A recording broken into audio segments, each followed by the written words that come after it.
This episode is brought to you by Netflix. New players, new games, new rules. Squid Game, The Challenge returns for a gripping second season. 456 contestants from all walks of life, competing in the ultimate test of strategy, alliances, and endurance. For a life-changing prize of $4.56 million.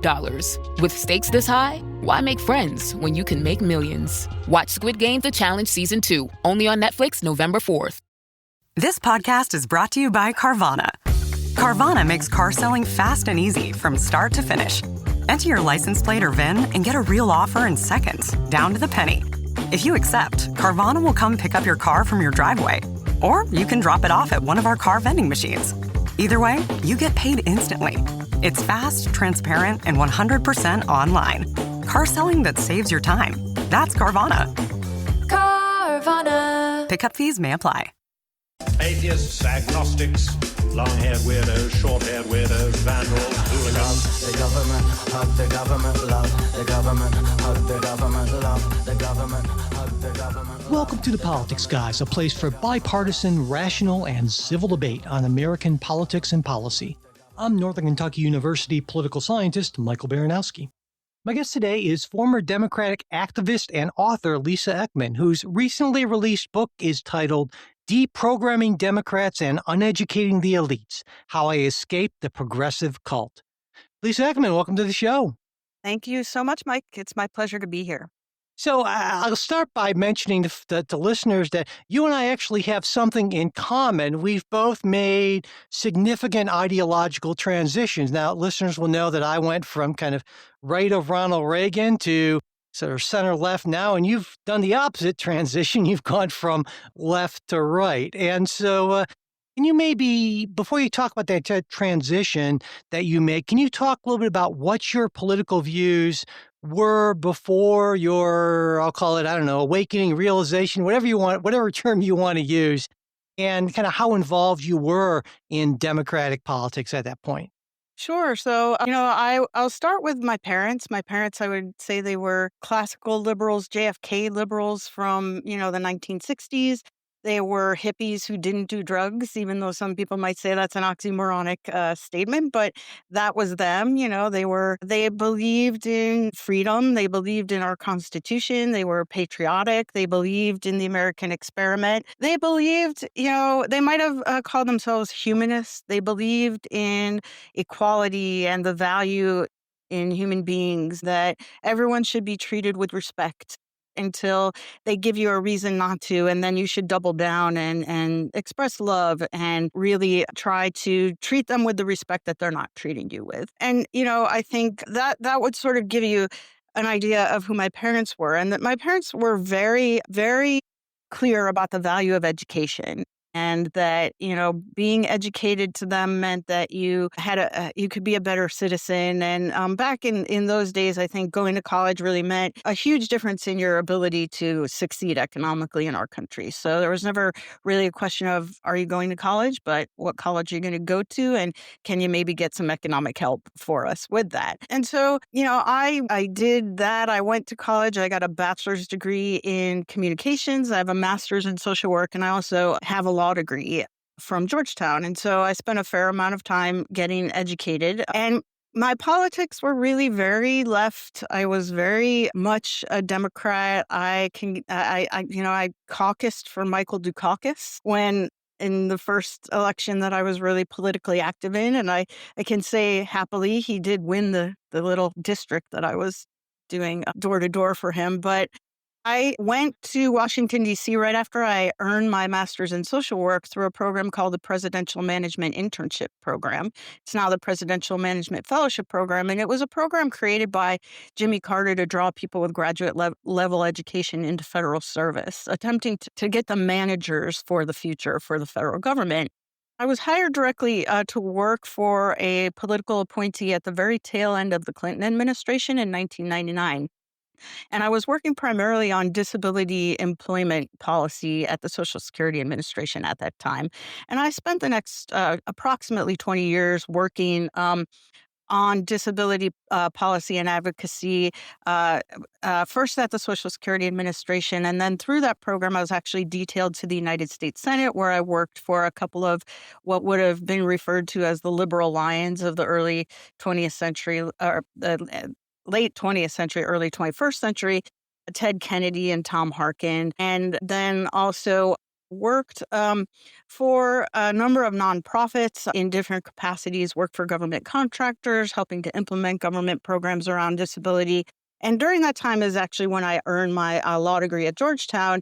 And I even at that point worked on the Court of Federal Claims as an intern, which allowed me to see what happens when the government contracts with someone and it doesn't go well. That's the court that deals with that. But during that time also, I volunteered on President Obama's first campaign at his national headquarters in Chicago, which is where I grew up around that area, doing disability voter outreach. And then I was the president of the Georgetown Law Democrats, and we organized a very large group of law students to go do election protection in 2008 a presidential election to ensure that the rights of voters were maintained. And even though we were there on behalf of Democrats, our role was really to make sure everyone who was entitled to vote got to vote. And we did have instances of having, not in anyone trying to suppress the vote, but, a voting machine goes down and there's long lines. So we help people get to different precincts or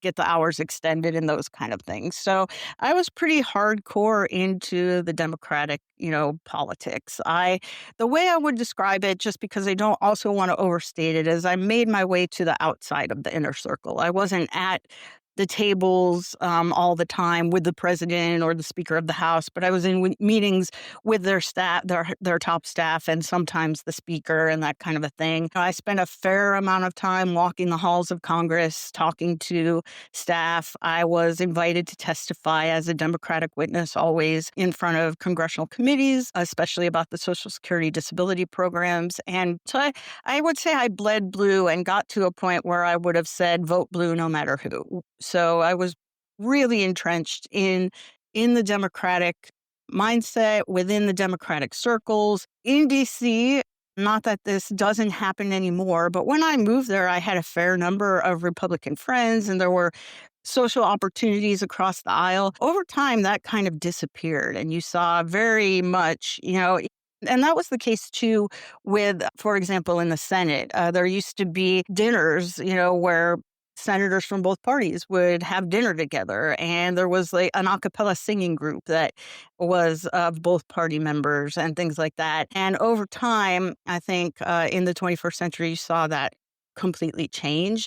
And so I didn't have a lot of Republican friends in D.C. It was a very sort of tribal, and, people wear their politics on their sleeves in D.C. in a way I think that doesn't happen, or at least didn't used to happen in the rest of the country. And I think, sadly, it has infiltrated more, especially because we can talk about this probably more throughout, but because of technology and especially social media, there, I think, has been a real push to sort of declare yourself politically in order to know where you fit in a way that didn't used to happen. You didn't ask maybe the person you saw at church or at the bowling league, what are your politics? It was just, we're having a good time, we're neighbors, and we're going to, work towards building a better community, which I think that has also changed. So that sort of, I think, gives a good background to the people listening of my politics and sort of my career and where I found myself as COVID seemed to appear on the scene, which is when my change in perspective, and I will call it an awakening, happened. Yeah, I wanted to ask you about that next because, at least in my instance, it was not like I woke up one morning and said, oh my God, I've been so wrong about everything, and just I switched my entire self. For me, it was a process that actually took a number of years. Your process is a little different. You mentioned COVID, but talk a little bit about what happened and how you ended up realizing that you weren't a Democrat anymore. Yeah, I will talk about that. I do also want to clarify something just for everyone. I am also not a Republican. I'm an independent now, and for a variety of reasons, I kind of think right now the parties are sort of two wings on the same bird. And They're all flapping. One wing gets to flap louder and then the other one does. And it is really about, in some ways, protecting the power of the establishment. But we can talk about that later. In terms of what happened for me, and I'd like to go back a little bit before COVID and kind of explain a little bit of a story that sort of put me in the mind frame when COVID came to allow my brain to be open to accept some very different ideas. I unfortunately lost both of my parents to illness within 2 years. My dad passed away in 2014 after some really bad complications due to a surgery that left him functionally quadriplegic and then ended up shutting down his adrenal glands. And during that time, he was needing 24-hour care. And my mom, who already had multiple sclerosis, was his primary caregiver and ended up being diagnosed with an extremely aggressive stage 4 cancer, which had spread everywhere through her lymph nodes, throughout her body, and was kind of given the get your affairs in order, you may have a very short time to live speech. And she came to me, and, I worked in the healthcare field. I worked around healthcare and health through the disability policy that I did. I did a lot of work with the Department of Health and Human Services, and part of what my job was to do a lot of research. So she came to me and she said, Lisa, I'm going to do conventional treatment, but I really want to live. And so if there's anything I can do to improve my odds, I'm open to doing it. And I told her the first thing to do is don't look on the internet at all because it's just going to be discouraging for you. Let me take that and let me look. And so I did. And I found a lot of really helpful things, including 2 really helpful books, one that really focused on, beating cancer through nutrition. And the other one was looking at nutrition and what you put in your body, but all about the way that you think about your cancer, how you're dealing with the stress in your life, and the impact that those kind of things can have on your ability to recover from cancer or any other illness. And so I read these books and I really got some hope. And I went back to my mom and we went to a naturopath and we changed everything she ate, everything she put in and on her body, the products she cleaned her home with. We did guided meditation, focused breathing, and all sorts of exercises to try to help her have the most positive attitude she could about her cancer and her recovery. And so, she had surgery to remove the site of the main tumor that they found. And then she started a round of 6 chemo treatments. And after the 3rd treatment, she had a bunch of tests run, and there was no evidence of cancer in her body anymore, Mike. She had completely beaten this before they even finished the first round of treatment. And her doctor, couldn't believe it, said it's a miracle, never seen anything like this. And she remained completely cancer-free for 2 years. She continued to follow these practices. And then a very small tumor growth appeared where the original cancer was.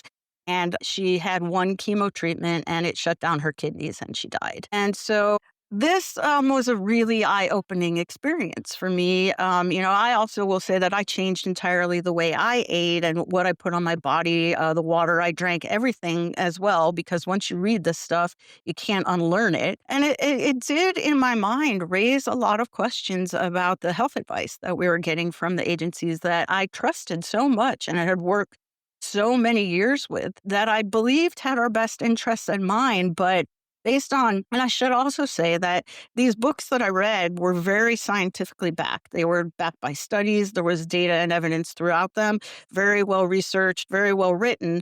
Because at that time, I had 100% faith in the experts who we are told, that we should believe when it comes to any topic, really, that if someone is educated and credentialed, that we shouldn't really be necessarily questioning them. So I didn't. But the fact that the people who wrote these books had that really helped me to believe in these alternatives. But it started me asking myself, well, if everything I read about nutrition is true, what is the USDA really doing when they're making these nutrition guidelines? And then what is the FDA doing around drug approvals, and what is the CDC doing? So it put these cracks in my head about my belief and my faith in the institutions that I had spent so many years working with and working around and in some cases working for. But I kind of had to bury that in the back of my head because I went back to work, after my mom passed away, and had to work with these very same agencies and work with them under an assumption of good faith and under assumption that we were doing the right thing. And so then, that was 2016. And then fast forward and we get to COVID. And at the very beginning of COVID, I was like most people, I was very afraid. I believed, I was going to do my part, to flatten the curve and my part to help keep everybody safe. But some of the things that started happening and the recommendations that we were getting at the beginning, and I will, 100% grant that there was a fair bit of uncertainty around all of this at the beginning. But I also think that there is a responsibility by people who are setting policy that essentially shut the world down to make the recommendations they're making based on data and evidence and not on best guesses. And so what happened is, I'll give you the example that I think is the easiest for people to understand and was the one that was kind of most shocking to me. I mean, one of the things that you can find throughout the literature, and if you go to the National Institutes of Health and do a whole bunch of research, one of the best things to help keep you healthy for your immune system is vitamin D. And the best way to get that is through sunlight. Well, one of the very first recommendations was you cannot leave your house. Have your own backyard. You are supposed to stay inside, and that prevents you from getting vitamin D. It also prevents you from breathing fresh air. One of the other things that's really clear, and the data and science supported this, is that, often diseases, they prosper in low oxygen environments. So staying in your house in recirculated air, cleaning everything every 2 minutes with chlorine is not really giving your body good things to help keep you healthy. And so this recommendation really didn't make any sense to me. And I started really doing a lot of research again to try to figure out what some of these recommendations meant. The other one that was really perplexing to me was the 6-foot social distancing.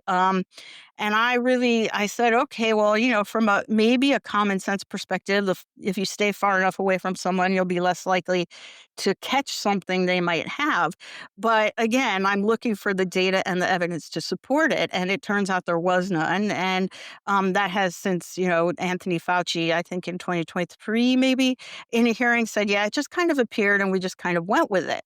Well, that's not science and that's not data and evidence. And that was just causing me to go, okay, I'm a little bit, this is a little bit concerning to me. So then what started to happen was censorship of some of the natural health practitioners that I had started to follow since doing all the research for my mom. I have always been, and I should maybe have said this, my parents were First Amendment absolutists. The First Amendment and our freedom to speak is one of our most fundamental natural born rights that's enshrined in our Constitution. And it's not there for when it's easy. It's not there for when you agree with someone. It's not there for when it's easy. It's there to protect speech that's hard. It's there to protect speech that challenges power. It's there when power needs to be challenged. And it's there to protect sometimes the speech that you find the most abhorrent and horrific, because we don't want to cede the right to decide about what is acceptable speech to the government and the very power that may be trying to become authoritarian or suppress us. And so as I started to see these kind of things, these words of disinformation being targeted at citizens from our government, and that meaning that their speech completely got shut down, it was bit of an eye-opener. And then the people who were challenging the COVID, and I'll call it the COVID narrative, are saying, do your own research, prove us wrong, find us the data, the evidence. And so it created this kind of shock in my mind of, wait a minute, these are not who I thought were the good guys, but they're the ones saying we need to have open conversations about this. And when you had something like tens of thousands of researchers and doctors and scientists signing the Great Barrington Declaration saying, you know what, we really ought to be taking a more targeted approach. We should be behaving like we have with most any other illness, the flu. If you're vulnerable, we need to protect you and you need to protect yourself. But we shouldn't be shutting down our entire world economy, and we shouldn't be preventing children from going to school. And that completely get censored, and there isn't even a conversation about it in our government, it started to really raise some red flags for me. So at the time, I was living with my boyfriend, and he was sort of that mind of, we really should be taking a different approach to this. And so he and I were going at it, because I was still saying, no, I believe the experts. I believe we need to do what they tell us. And I said to him one day, I just can't believe that these agencies that I work so closely with, that the people I work so closely with would do all of this to us without data and evidence. And he looked me straight in the eyes and he said, Lisa, if they'll poison our water, what won't they do? And, we could have a disagreement about whether our water is poisoned, but I think, there's fluoride in our water. There's a lot of chemicals in our water. If you live in a major city, there is a chance you are drinking the prescriptions from your next door neighbor because they aren't adequately filtered out. So I already believe that to be true. And I just couldn't hold in my mind. And it brought back all of the things I was saying about what the USDA has said about our diet, the chemicals that they approve in our food, and all of those things. And it literally caused my brain to sort of break. And I said, I can't continue to believe all of the things that I used to believe and know this to be true at the same time. And so it wasn't an overnight process, but it was sort of a small weakening in what I like to call the dam that held the flood of truth back from me. That was eventually, and what happened with COVID and that conversation was sort of the crack in the dam exploding. And so then I just started, facing everything with a great deal of skepticism and questioning that I used to just accept as sort of the gospel because it came from someone who had some letters behind their name and often some government issued credentials to go with those. And I just started questioning everything. And I think once you do, you can start to see things in a very different light. And that's what happened with me, Mike. Optimism isn't sunshine and rainbows. It's fixing things, changing the way we fix things. It's running the world on smarter energy. Because if optimism never stops, then change can't either. GE Vernova, the energy of change. Hey friends, this is Audie Cornish, host of CNN This Morning and The Assignment, and guess what? Every story you care about, every angle you want unpacked is now streaming on CNN. That means you can catch my show or other CNN programming whenever you want on your favorite device. And a subscription also gets you access to exclusive video series and unlimited articles. So subscribe to CNN at cnn.com/subscription. I think a lot of folks, especially on the left, hearing that story would certainly have a lot of sympathy, but would also probably say something like, well, you have to keep in mind that during that time, there was radical uncertainty. We didn't really know what was going on. And so therefore, on the left, at least, the impulse was maybe to err more on the side of what you might call safety. And on the right was more to err on the side of just kind of letting people do what they want to do, essentially. And so it's not so much it was like some sort of a effort to delude people or to try to deceive people, but essentially just trying to keep people safe. And mistakes were absolutely made, no question. I certainly agree with that. But it sounds like that's not exactly how you saw it, I guess. Is that fair characterization? It's a fair characterization, and I can understand that instinct. I didn't want to hurt anybody else. But here's where I would come down with that, about that, and just ask this question. So if you believe you going out is going to hurt someone, don't go out. If I believe it's not going to hurt someone, and then everyone else who is going out believes it's not going to hurt someone can go out, doesn't hurt you, nor does it hurt anyone who makes the decision not to go out, right? What was impossible for me to overlook, I think, is that there is no public health exception to our Constitution. In fact, there are no exceptions to our amendments enshrined in, or our natural born or God-given rights enshrined in our amendments. And so I think that, part of the challenge with what you just said is, okay, mistakes were made. Why is the left not trying to make sure those kinds of mistakes can't happen again? Because if it happened again tomorrow, the exact same things are likely to happen.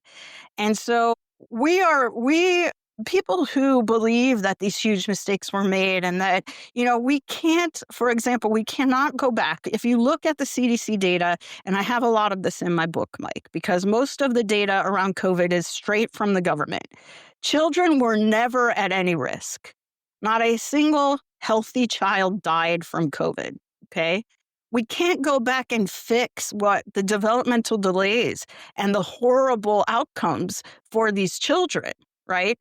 And we're not having any conversations about how to prevent it from happening again. And in fact, when we bring it up, we're told that's in the past, move on. But as someone who, looks at small children who don't know how to speak, we had to adjust the developmental milestones and when they get reached for children as a result of the fact that children could not see people's faces for 2 years in many locations. We can't fix that for them. And the challenge for me comes in, we're not asking the questions to make sure that it doesn't happen again. And while I understand erring on the side of caution, if you were worried about your child again, you could pull your child out of school. You could make the choices. But what we did is force those choices on people. And we as a country have not done anything to really take a look at what happened to ensure that next time we learn lessons from the mistakes that we made. And, having worked in the government long enough, sometimes things are, a result of incompetence. I don't see that in this case. And I believe that there may have been some other forces at play that may have been in play. And I think one of the things that I would always encourage people to do, and this may come up repeatedly in our conversation, Mike, is to follow the money. How much money was made by certain industries during the COVID, and how much continues to be made from that, and what might have happened if to some of those products, like mRNA vaccine platform, had COVID not gone the way that it did. And we can get into that more, but my point really is that humans are human and they will make mistakes. But if we can't talk about those mistakes and these mistakes shut down hundreds and thousands of businesses. They destroyed people. So Walmart is open, but the mom and pop is closed. And people's entire lives and livelihoods were destroyed, but we can't talk about it. Children's lives were destroyed, and we can't talk about it. And we're not doing anything to make sure it doesn't happen again. And so it's hard sometimes for me knowing most of the people. Yeah, there are incompetent people in the government, just like there are incompetent people in every walk of life. I can't chalk this up to incompetence because I've worked in the government too long and we saw it. And the other thing is we saw it not just happen in our country, but it happened around the world. And nobody is having a conversation about how to make sure this doesn't happen again. And that's really why it's, I get it. And I know people make mistakes. And I know I always try, I was raised to, and I always try to ascribe the best of intentions to people and think that they are doing good. But when you have the former head of the CDC say, well, we didn't really know that we didn't have any data or studies that shows that these gene therapy injections would stop the spread, but we were hopeful, and that's why we told people that it would. That isn't incompetence. That's lying to the American people. And, as it turns out now, the evidence shows that it does not in any way prevent transmission or infection, right? But at the beginning, they were saying it's 95% effective. That's a lie. That is not incompetence. And so I'm fast forwarding ahead quite a while to when the vaccines came out, but I'm using that as an example. And I could give you more examples. But the biggest part to me is that when you make mistakes like that, take accountability for it and put things in place to make sure it doesn't happen again. And if you can't even have the conversations to do that, it just raises questions about why to me. And I think we should be asking them. I certainly don't disagree that there are problems, systemic problems about being intolerant of dissent. In fact, early on in the book, you say it's a big problem with the left, at least. It used to really be opposed to this sort of heavy-handed intolerance of dissent, and now the left itself has become intolerant of dissent. And I certainly agree with that to a fair degree. But then I also think, well, wait a second, though. I don't know that that's really specific to the left. I mean, hell, the current president of the United States proudly and unironically wears a cap that says Trump was right about anything. And so you want to talk about intolerance of dissent. I would say in some ways, even more of it on the right than on the left. So I'm wondering if this is a problem you have with Democrats and the left, or it's just a problem with self-interested political actors, which is basically everyone in politics. Well, not everyone, but close enough. I think that, again, I will say I'm not a Republican. I'm not, and that I certainly don't think that it is exclusively a problem on the left. I think at the extremes of both sides is where you find this problem. I think that part of what the challenge for me is that, why? Well, first of all, I can only speak to the experience on the left because that's the only experience that I actually have, Mike. I was not a member of the right, and I didn't get extreme pressure, for example, to put my pronouns in my email signature by people on the right.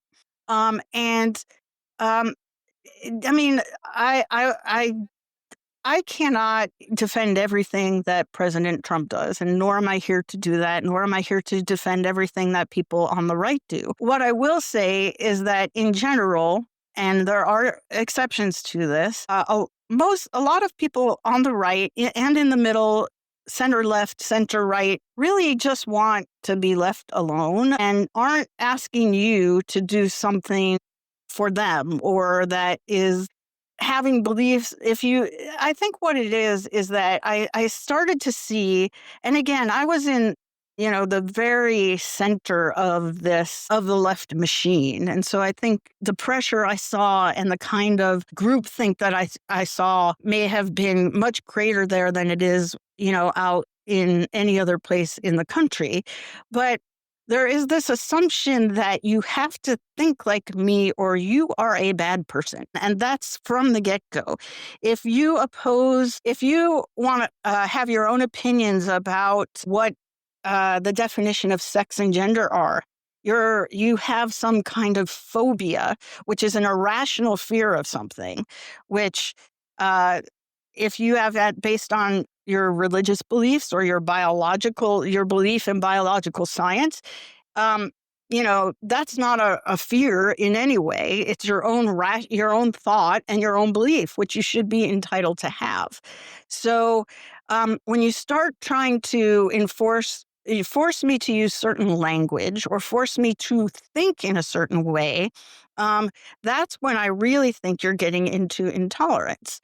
And then if I don't, you might dox me, you might try to cancel me.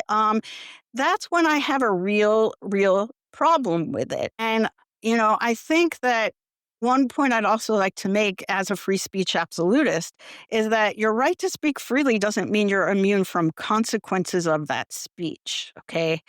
What it means is that the government doesn't get to decide whether you get to say something or not, and the government doesn't get to say what's true or not. But it doesn't mean that if you say something that your employer thinks reflects really badly on them as a company, that they don't have a right to fire you for it, whether it happens at work or not, depending on the nature of your business. But it also, to me, doesn't mean that they could look at something you said, 10 years ago and try to get you deplatformed, debanked, and all of those things. I think there are different gradations, but my point is that the intolerance from the left got down to to me, what I saw and what I saw directed at people on the right was to the point that if you don't speak exactly how I want you to, I am going to try to ruin you. And beneath that is if you don't believe exactly like I do, then I'm going to try to ruin you. And I come from a perspective that means you are inherently immoral or a bad person and you don't care about other people without even trying to understand actually why the person might think that way and have a rational conversation like you and I are with respect for another fellow human being who just may, and maybe the conversation that you might have might actually change their views some or make them think a little bit more, but you can't get to that if you immediately call them a name that ends in an ism or a phobia. And that's what I started to see happening on the left. Right. Yeah. And I certainly I have seen some of that myself. And I think that unfortunately it is something that is fairly bipartisan. But I want to move on from that, though, because I want to talk about equity and equality, because the word equity comes up in your book a bunch of times. In fact, there's a section where you discuss the distinction, as you see it, between equity and equality. So I was hoping you could talk a little bit about that and why you see that as an important distinction. So I think, yeah, and I think it is very important. The language that we use around these things is really important. And equality is you and I are equal, and we can define what equality means in terms of we have an equal opportunity, we have equality, that there aren't legal impediments to us doing certain things. Equity, I started looking at this and I started looking for definitions. And as you mentioned, I put a bunch of them in my book and they're all over the place and they're very subjective. And what would it actually mean to have equity? If you ask someone that, you could get 100 different answers if you ask 100 different people. And how do you get to that equity is another question. Equality under the law is as a I call myself a recovering attorney. I don't currently practice, so but as an attorney, there are legal definitions of equality, and you can identify inequality when you see it in a much more quantifiable and sort of objective way. The problem with equity is that because it is so amorphous, because you can't really define it, you can never achieve it. You can't ever achieve it. As long as the person who you're talking to believes it's not quite equitable yet, then we don't have equity. I think the other problem with it is that, we can, our constitutional republic was founded on the basis of individual liberty. I mean, that's all throughout the Bill of Rights. It's about recognizing these natural born rights we have and that we have to protect our individual freedoms. Well, you cannot have a society based on individual liberty and guarantee completely equal outcomes for people because people are born with different talents, they're born with different skills and abilities. And so I believe that there is an inherent tension between individual liberty and the concept of equity. Because in order to reach equitable outcomes, someone has to decide how we get there. And it will almost inevitably need to require taking things from some people and giving them to other people. And someone has to decide how that division and that redistribution of income and wealth occurs. And I personally believe that is inherently unconstitutional, or not unconstitutional, inconsistent with the founding values of our country. And I want a more even society. I think our income and especially our wealth inequality does not contribute to a better society. But I believe I have to stand on the principle that I don't want a small group of people deciding if I work really hard and make a lot of money or accumulate a lot of wealth, how much of that I get to keep and how much gets to go to my children and how much gets to go to someone else. So that's my big challenge with equity. And we actually switched from the word equality to equity, Mike, without a conversation about it. Just kind of happened. This episode is brought to you by Marqeta. When it comes to your payments provider, you can't afford to compromise. Marqeta's modern payment solutions flex with your business without the trade-offs. Stable and agile, secure and innovative, scalable and configurable. If they say you can't have it all, don't believe them. Your business demands more. Choose a payments provider that delivers more.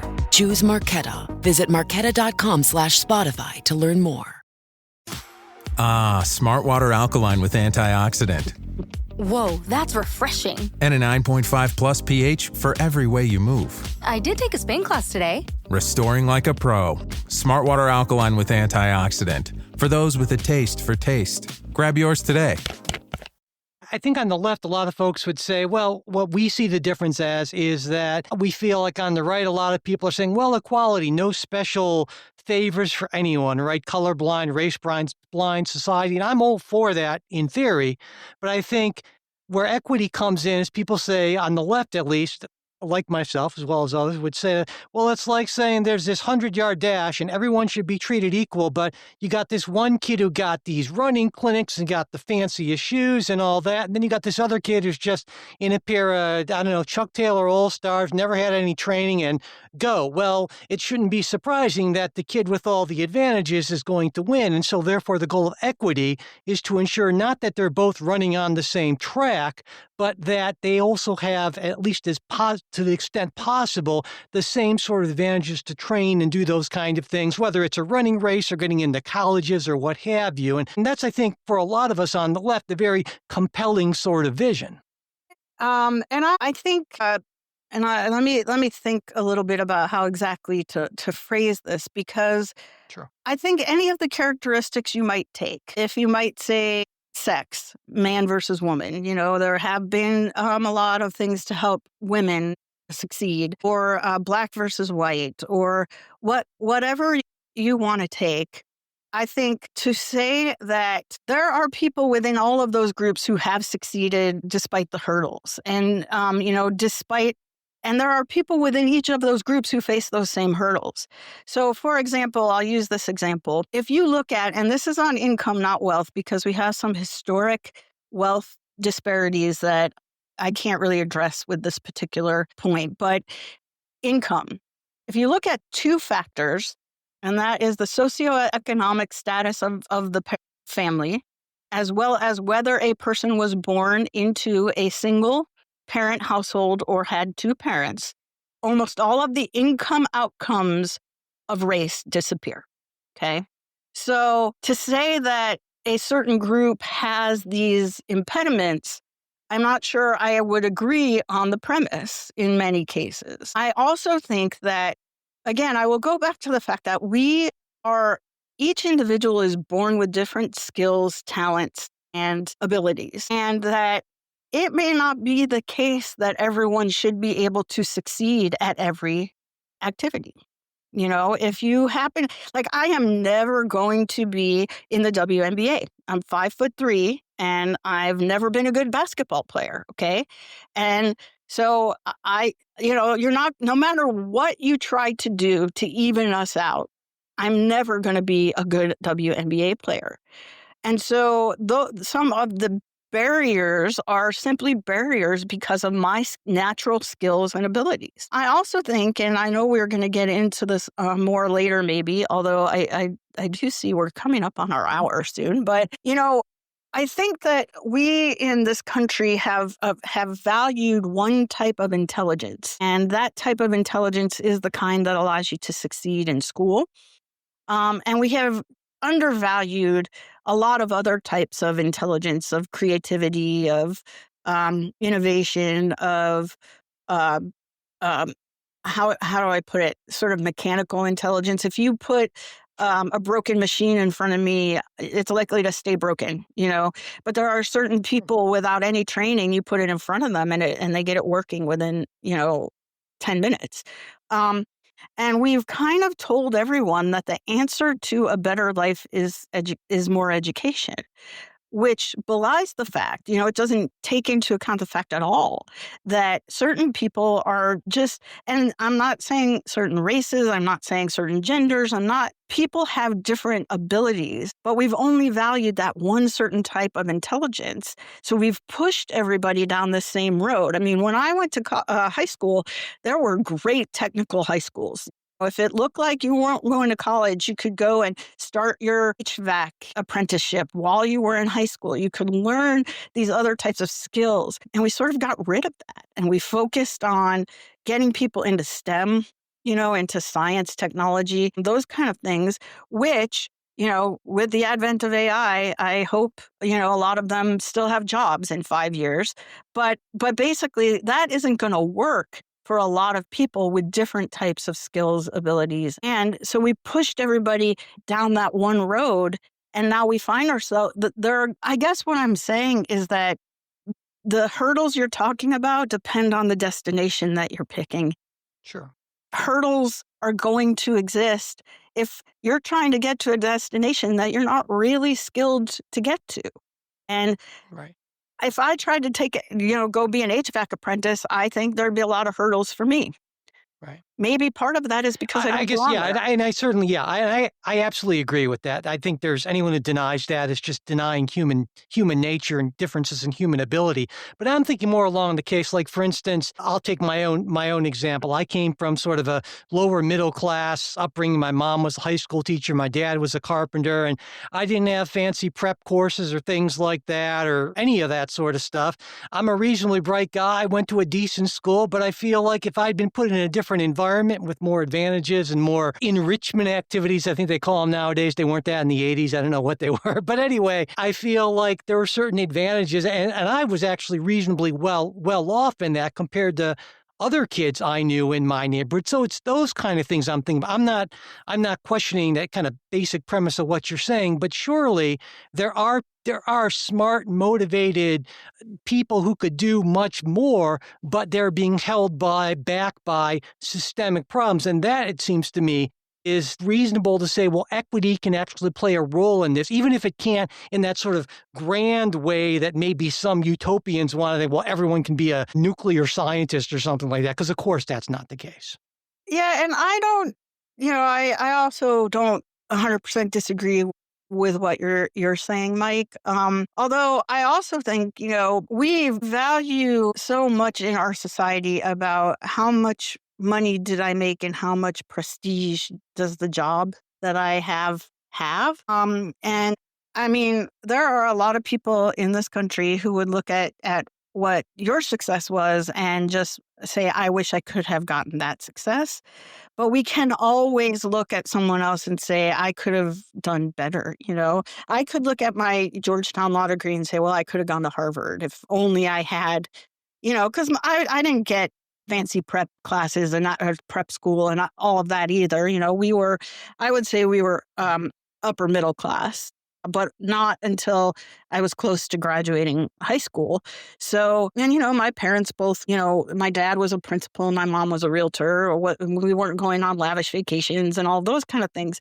So we can always look at what someone else achieved and think maybe if I'd only had their advantages, I would have done that. And I think, we just as a society, if we value individual rights at all, we can't eliminate those differences. And I would like to see every person succeed to the best of their abilities. But I also think that, if you're coming from a very poor home where you're worried every day whether you're going to have dinner on your table and whether your lights are going to be on, and you don't have your mom who does everything she can to provide for you, is never there, can't help you with your homework. And, I am very supportive of single moms and understand the very difficult job they have, in raising children and working and the economic environment we're in. And I think we need to have a serious conversation about where our economy is and where it's going. I don't like to see people struggle this way, but the hurdles because of those two facts are pretty great for people. And, if you are worried about what's going to happen when you get home, you're not going to be thinking about the test you have to take, even if you have that fancy prep class.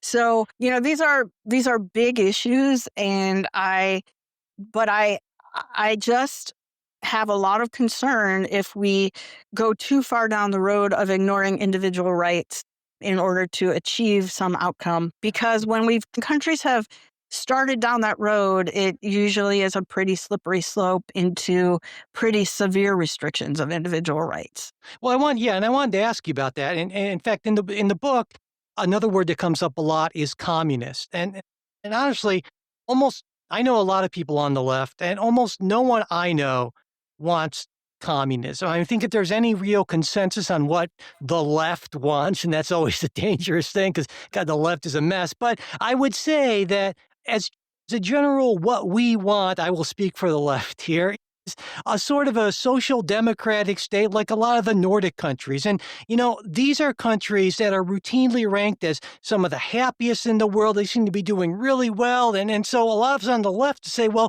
what's wrong with moving in a direction with better health outcomes, more happiness, a stronger social safety net, and in many cases, actually more economic mobility than we have in the U.S.? That's not communism. That just seems to be like common sense. What's your response to something like that? I have a few. The first thing that I will say is that I think we need to think about the size of these countries and the makeup of these countries. The population of them is about the size of Manhattan. And historically, they were pretty darn homogenous. And there's a very different kind of outlook.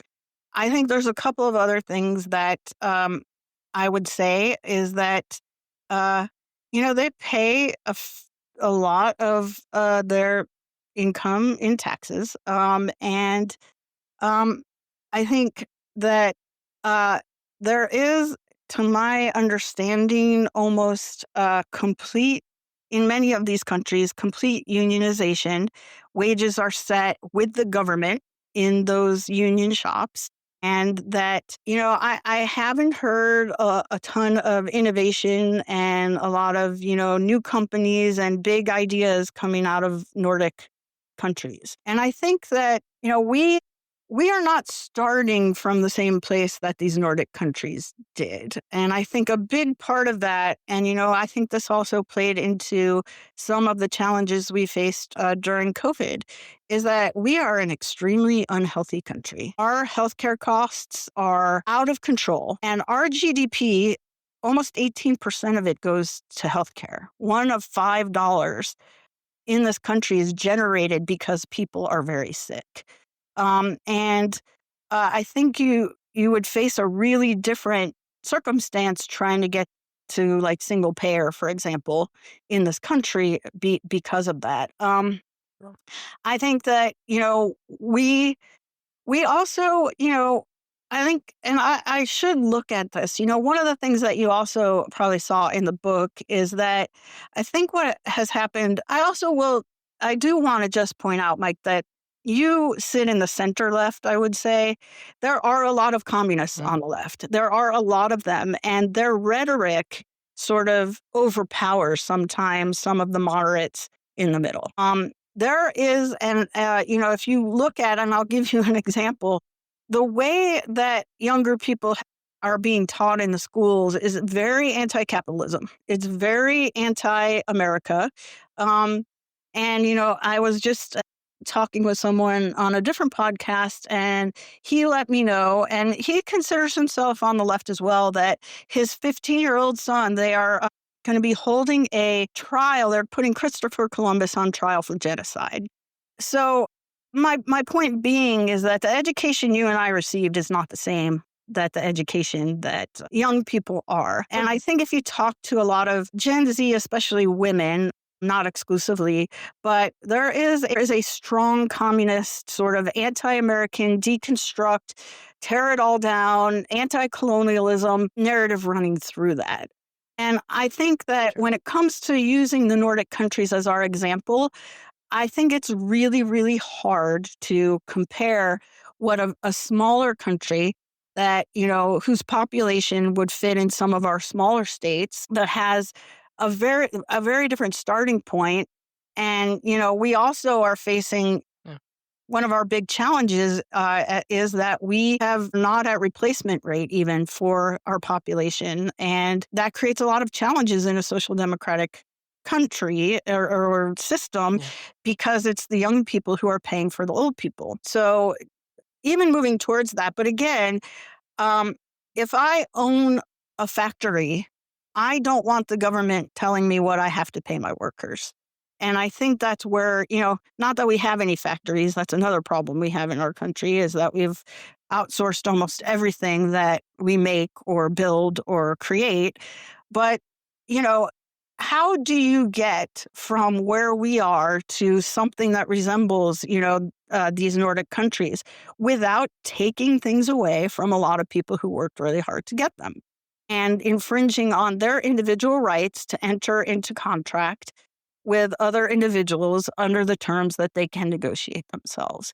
And so to me, it's just a question of, and I think that, you'll hear a lot of people say, well, I'm not communist, I'm socialist. And in theory, I think a lot of us, I could see why socialism could be a system that would be fairer, more equitable.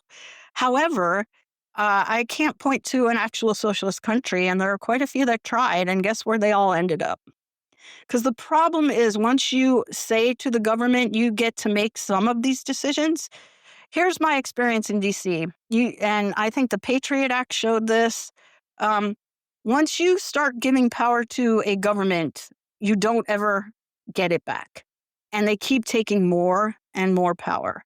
And it isn't, necessarily that these are bad people in the government. It's just kind of the way that power works. So when you give up a right, you don't get it back. When you cede power to a government, they take more and more and more. And so that's why I'm very cautious about this. And, I think if someone reads the book, they'll see the parallels that I have identified to the Cultural Revolution that happened in China. And, I also will say that when I've had some conversations with young people who are, some would be self-avowed communists and some would not, but have very communist ideology, and ask them, tell me what you think about the Bolshevik Revolution. They don't even know what it is, nor do they know about the tens of millions of people who died as a result of it. And so maybe I am very strong in the words I use in my book, but it's because I love this country so much.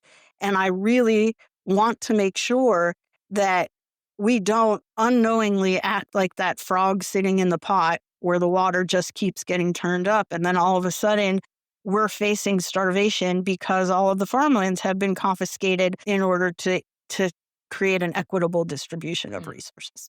I think the concern for a lot of folks on the left, and I know for me, which is why sometimes I feel like more of an anarchist than anything else, is that if you don't have big government, then essentially you're just basically there's a takeover by corporations, by business interests. And really what happens in government isn't that government takes this power and doesn't give back this power, but government is working at the behest of a lot of very important and powerful corporate interests, whether it's big pharma in the case of COVID and other things or what have you, or in other areas of life, big oil, big anything. And therefore, if you don't have some sort of a regulatory state that's watching this, then we're going to be even more unfree to far less accountable corporate interests. And it sounds like you're not as concerned about that problem as you are about the government overreach problem. I am pretty concerned about that. But my answer to that is to, once again, go back to the wisdom of our founding fathers and the 10th Amendment and returning this power to the state. I think that it is much easier to hold your elected official accountable when they are much closer to you in geography as well as in culture. We have basically 50 different countries when it comes to culture in our country. And, basically the 10th Amendment, says that if this Constitution doesn't specifically grant the power to the federal government, that it belongs to the state and we the people. And we have gotten so far away from that, I really don't think someone who's elected from California has a sense of what it's like to live in rural Arkansas and is making policy one size fits all for a California economy and an Arkansas economy. And so my answer would be that if we put a lot of that power back to smaller governmental units that are much more accountable to the people and have a much better understanding of what the people's needs and what the culture is, that you could better address those things. But right now, what we have is this top-down for 340 million people approach that treats, corporations the same in California as it does in Arkansas. And there really isn't a lot of leeway for state governments to do something different.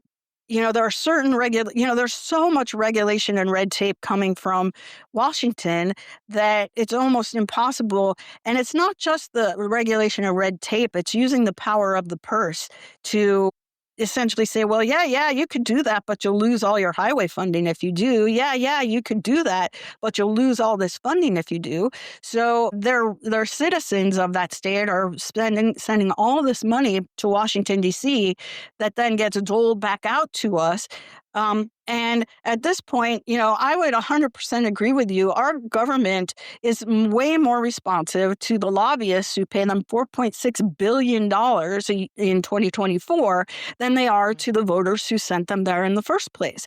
But my answer to that is getting rid of the Washington, D.C. lobbyists, because almost everyone could drive to their state capital and know that a bill is being debated and stand in front of their, state senators' office, and when the lobbyist walks up, say, don't you listen to him, listen to me. But very few people could do that in Washington, D.C. So my answer to controlling corporate influence is to return power to we the people and the states, as was envisioned in the design of our country, as opposed to centralizing more power and trying to create laws that create equity in an environment like California, which has the world's 5th largest economy, and a place like Ohio that the federal government decided under Clinton we're going to globalize and we're going to gut all your industries, and then we're not going to do much to help you about it. So that would be my answer to that. I 100% agree with you that we have a bit of a sort of oligarchy situation with corporate oligarchy in this country. And I think that doesn't get better under more centralization unless it is paired with a huge restriction on individual rights. And that's my concern, is that.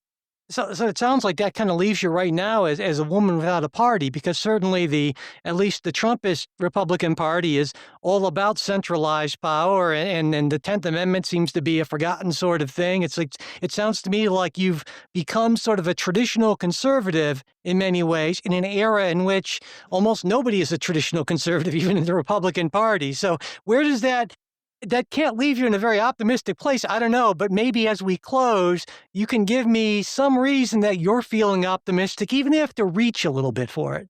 No, sure. I will give you that. I think, first of all, I might disagree with your premise that Trump is centralizing power. In many ways, he is deregulating and getting rid of federal power. In other ways, I don't disagree with it. But I am, at the moment, a woman without a party. And, my optimism is in the fact that there are a lot of more people like me, whether they came from the left or the right, who don't feel at home in either of these parties. And I think at some point we're going to have enough people who feel that way to potentially create a third party that actually matters. I will take this opportunity to also remind people, if they don't remember, that our founding fathers really warned us about factions and parties. And, they really, in Federalist number 10, they talk about the fact that factions could be the downfall of our republic, and that a well-running government could help keep these factions down, and in fact should. And right now what we have is the opposite. The parties are way too powerful. If you are a Republican and you don't toe the line, the DNC or the RNC is not going to support you in your reelection. If you are a Democrat and you don't toe the line, you're probably going to get primaried, which I think Senator Fetterman, for example, might get primaried as a result of that.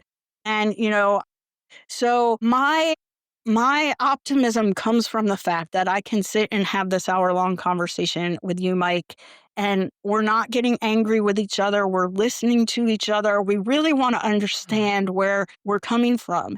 And I am meeting more and more people who want to give up the tribalism and really want to figure out what can we do to improve our country. And Trump is an anomaly. And even though many on the left don't believe this, he will be gone in 3 years. And so he will, unless there's a constitutional amendment, he will be gone. And so after that, though, what do we, the people, want our country to look like? And how can we continue to have conversations like this, grow those conversations, and start from a place of, this is another human being who cares about our country, cares about the future of our children, but just doesn't see it the way I do. And I am seeing more and more of these conversations.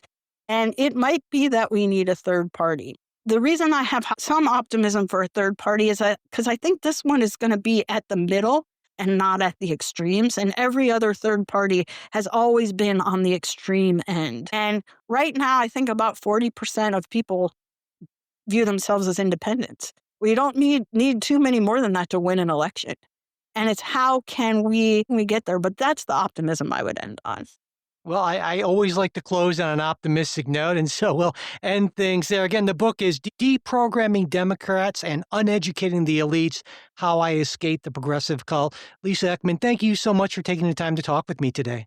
My pleasure. Thank you so much for having me, and I hope that we can hear many more conversations like this in the future.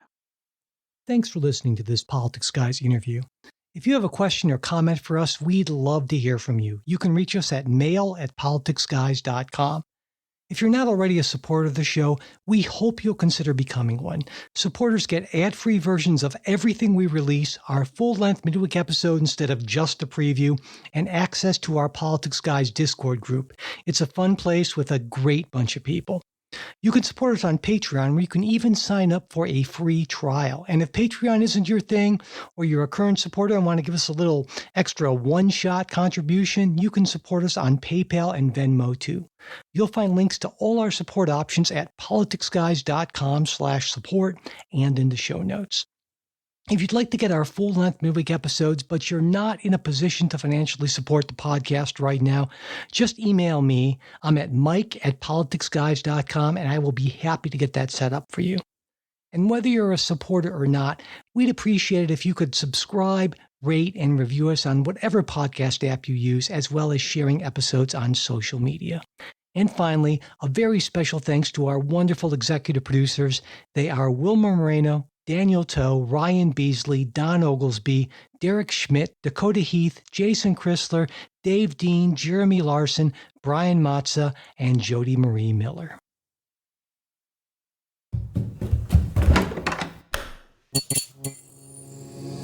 This podcast is part of the Democracy Group,